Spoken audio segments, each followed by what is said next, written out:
চলো আজকে বাগানে গিয়ে দেখি আমার কি কি সবজি হয়েছে। তো বেগুন গাছগুলোতে বেগুনগুলো কিন্তু বেশ বড় বড় হয়েছে, এবার কিন্তু তোলার সময় চলে এসেছে, না হলে কিন্তু এরপর বীজ হয়ে যাবে।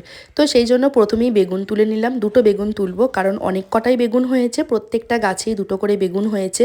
একসাথে তো সব বেগুন তুলে কোনো লাভ নেই, কারণ যেহেতু দুজনাকার ফ্যামিলি, তো সবাই আর বাচ্চারা তো বেগুন খায় না, তো সেই জন্য দুটো বেগুন তুলে নেব। আজকে করব হচ্ছে ডাঁটা আলু বেগুনের তরকারি। তারপর দুটো ক্যাপসিকাম হয়েছে, ক্যাপসিকামগুলো কিন্তু অনেক দিন ধরেই হয়েছিল, তোর মানে তুলিনি আমি, দেখতে ভালো লাগছিল বলে, কিন্তু এবার তুলে নিতে হবে, নাহলে পোকা হয়ে যাবে।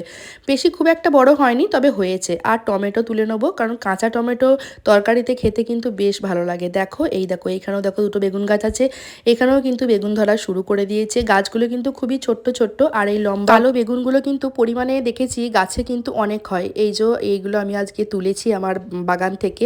নিজের হাতে কিছু লাগিয়ে জিনিস তোলার যে আনন্দটা, যারা না মানে তোলে বা যারা করে তারা জানে এর আনন্দটা কি। তো চলো আজকের মতো এখানেই শেষ করলাম। ভালো থেকো, সুস্থ থেকো।